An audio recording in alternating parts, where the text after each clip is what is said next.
à tous, j'espère que vous allez bien. On se retrouve aujourd'hui pour une nouvelle vidéo dans laquelle on va parler un petit peu de Gran Turismo 7. Et aujourd'hui en vidéo, on va parler de quelque chose qui petit à petit est devenu, je pense, un vrai problème sur le jeu. Alors j'ai déjà fait une vidéo de ce style l'année dernière, j'avais fait une espèce de récapitulatif de toutes les choses qui n'étaient pas super bien gérées sur le jeu, que ce soit on va dire concernant les bugs de physique, les bugs d'IA, les problèmes de gain d'argent. Et je pense qu'à l'époque on était quand même assez nombreux à être d'accord, hein. J'avais regardé un petit peu la section commentaires, il y avait pas mal de gens qui recensaient les mêmes problèmes que moi. D'ailleurs entre temps il y a eu pas mal de choses qui ont été patchées sur Gran Turismo 7, il y a eu la physique qui a été revue, ils ont aussi changé les manières de gagner de l'argent en ajoutant les expériences de circuit, ce qui fait qu'il y a beaucoup de points, on va dire, qui avaient cristallisé un petit peu les tensions sur le jeu, qui ont disparu petit à petit. Mais au final, pour moi, le gros problème de Gran Turismo 7, c'est son suivi, et je doute vraiment qu'ils arrivent à nous faire tenir, à garder une espèce de hype sur le jeu jusqu'à la sortie de Gran Turismo 8. On sait déjà qu'il y aura Gran Turismo 8, simplement on ne sait pas pour quand c'est, ce serait vraisemblablement pour la fin de la génération de la PS5, voire pour le début de la PS6. Si c'est pas avant 4, 5 ou 6 ans,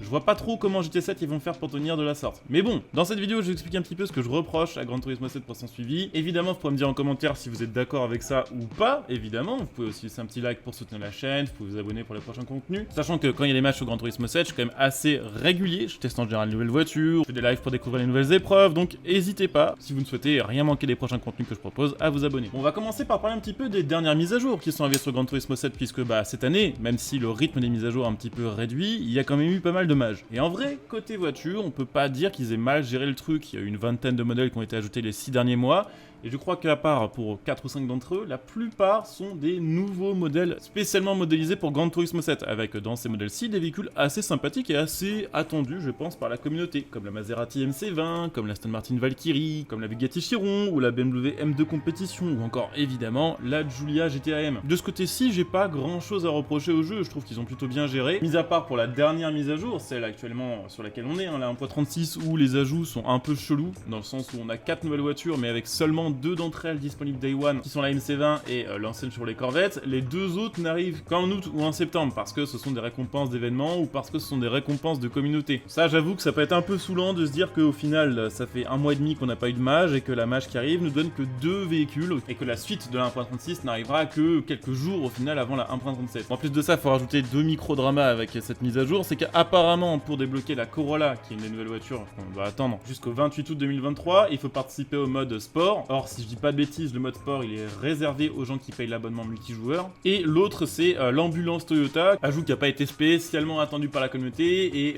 qu'il fallait débloquer en early access en regardant les World Series de Gran Turismo 7, ce qui est un petit peu chiant. Donc voilà, malheureusement je suis partie des gens qui ne recevront le véhicule que à la fin du mois de septembre et ça commence à faire long pour un truc un peu secondaire. Mais bon, côté voiture, en vrai pas grand chose à redire, ils ont fait ce qu'ils ont pu, il y a des nouvelles choses assez sympas et des choses moins bien. Pareil au niveau des fonctionnalités, il y a pas mal de choses qui ont été implémentées ces derniers mois qui étaient attendues par la communauté, notamment le rework du système de swap qui permet d'acheter directement des moteurs pour sa voiture depuis le GT Auto, ou le système permettant de revendre ses voitures d'occasion pour éliminer les doublons, mais également revendre les véhicules qu'on n'utilise pas et qui nous intéressent pas forcément. Évidemment, récemment aussi l'ajout du mode VR qui a été pour le coup un point assez important de Gran Turismo 7 et qui a été très apprécié par la communauté. Donc le gros souci pour moi il est pas de ce côté-là, il est ni du côté des voitures ni des fonctionnalités, il est du côté malheureusement des épreuves et des activités à réaliser en jeu. J'aurais tendance à dire que sur Gran Turismo 7 on nous propose un suivi qui est similaire à celui de Forza Horizon 5 en termes de contenu ajouté, alors que la fanbase n'est absolument pas la même. Sur Forza Horizon 5, ils ont décidé de baser leur ajout sur les voitures qui sont ajoutées tous les mois, qui sont d'ailleurs un peu plus nombreuses que sur Gran Turismo 7. C'est vrai qu'en général, on tourne sur 5 ou 6 modèles par mois sur Forza Horizon 5, alors que sur Gran Turismo 7, on est plutôt sur du 3 ou 4. Donc sur Horizon 5, ils se sont centrés vraiment sur l'ajout de voitures, et globalement, ça marche un peu mieux que sur un Gran Turismo 7, parce que sur Horizon 5, il y a tout le côté un peu balade, il y a tout le côté un peu détente, où même si on a déjà le jeu depuis très longtemps, quand une nouvelle voiture est ajoutée sur le jeu, on a envie de la conduire quelques temps quand même, histoire de voir la customisation, histoire de voir un petit peu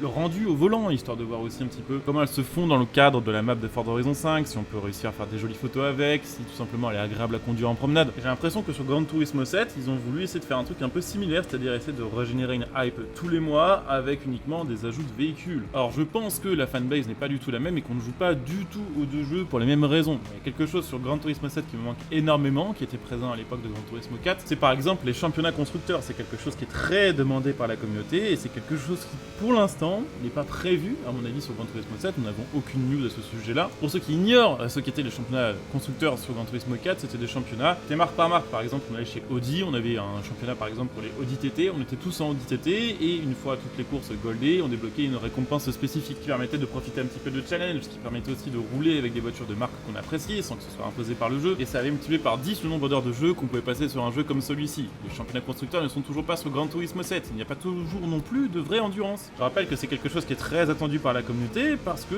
c'est pareil, c'était un truc un peu unique à l'époque de Gran Turismo 4. Sur Gran Turismo 4, il y avait une épreuve des 24 heures du Mans et du 24 heures du Nürburgring. Chose à savoir, c'est que ces épreuves duraient vraiment 24 heures. Alors oui, on pouvait les faire en accéléré en B-Spec, et pour ceux qui le faisaient à la dure en tant que pilote, c'était vraiment 24 heures de course, et il n'y avait pas moyen, comme sur les consoles de maintenant, de mettre le jeu en pause en étant la console ou quoi que ce soit. C'était 24 heures. C'est quelque chose d'assez mythique, c'était quelque chose qui était espéré sur Gran Turismo 7, et c'est quelque chose qui pour l'instant n'est pas revenu. On ne sait pas si ça arrivera un jour, mais on sait que ça fait plutôt partie des choses très demandées par les joueurs, plus que d'ajouter un énième modèle de voiture ressemblant à quelque chose qu'on a déjà sur le jeu. Je pense qu'il y a beaucoup de joueurs qui jouent à Gran Turismo 7 pour le côté challenge, le côté défi, et je trouve ça personnellement assez dommage qu'ils n'exploitent pas plus le système de missions. Les missions c'est difficile, les missions pour les compléter et toutes les avoir en or ça prend beaucoup de temps, mais c'est un vrai challenge et c'est aussi l'occasion de vraiment s'améliorer, puisque pour certains défis il faut avoir quasiment la trajectoire parfaite, et c'est très formateur, que ce soit pour Gran Turismo 7 ou pour la conduite sur d'autres jeux en général. Le système de permis est un petit peu osef sur ce Gran Turismo 7, puisqu'il n'y a pas besoin d'avoir tous les permis pour pouvoir participer à toutes les épreuves, donc c'est simplement des défis supplémentaires, et je ne sais pas pourquoi ils n'ont pas rajouté de nouveaux défis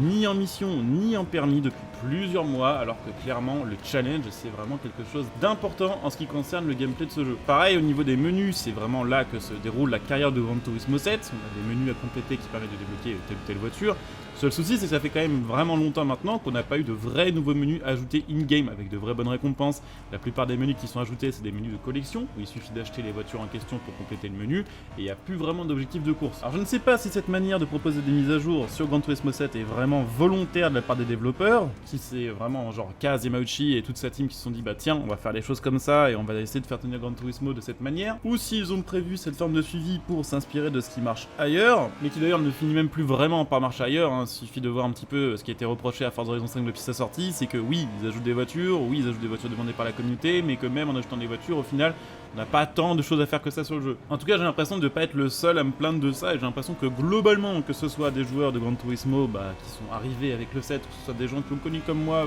des jeux de la licence qui sont sortis quelques années avant, j'ai l'impression qu'il y a une espèce un petit peu de osef maintenant quand il y a une mise à jour de Gran Turismo 7 et qu'il n'y a plus grand chose qui arrive à susciter la hype, ce qui est quand même dommage pour un jeu qui est censé tenir beaucoup plus longtemps qu'un Forza Horizon. Et ce qui est doublement dommage, voire même triplement dommage sur un jeu comme celui-ci, c'est que le feeling de conduite est très très bon sur ce Gran Turismo 7, et une fois qu'on a eu envie de le lancer, une fois qu'on y joue, passer un bon moment, c'est vraiment simple et vraiment facile. Les voitures ont un feeling vachement naturel, vachement organique, qu'on n'a pas forcément sur d'autres jeux, y compris des jeux parfois censés être plus réalistes que ça, et c'est regrettable que les développeurs du jeu ne donnent pas plus envie que ça aux joueurs de lancer le jeu, parce qu'une fois qu'on est sur Gran Turismo, c'est vraiment cool. Chaque année ayant, on va dire, un petit peu ses règles au niveau des mises à jour sur Gran Turismo, on peut supposer que 2023 c'est l'année des voitures, et que peut-être, avec un peu de chance, 2024 sera l'année des épreuves, et l'année des nouvelles courses à réaliser, et des nouveaux circuits. En tout cas, personnellement, moi je vais continuer à y jouer, je vais continuer à de temps en temps jeter un petit coup d'œil aux mises à jour et à vous proposer du contenu dessus. J'espère que cette vidéo vous aura intéressé, qu'elle vous aura permis peut-être de mieux comprendre également pourquoi, petit à petit, avec le temps qui passe, un jeu comme celui-ci, qui a pourtant fait vraiment les gros titres à sa sortie, se retrouve à perdre un petit peu petit à petit, voilà, en audimat, en joueurs simultanés. En tout cas, si la vidéo vous a intéressé, comme d'hab, n'hésitez pas à soutenir, vous pouvez utiliser le lien streaming pour acheter vos jeux, vous pouvez rejoindre sur Twitch, sur les prochains lives, vous pouvez utiliser votre Prime, vous pouvez bien sûr aussi devenir des soutiens. Il y a le bouton rejoindre cette vidéo, tout ça, ça aide la chaîne et ça vous coûte rien, pas grand chose, donc n'hésitez pas à jeter un petit coup d'œil. De mon côté, je coupe ici, je vous dis à très bientôt, bon jeu à tous, ciao.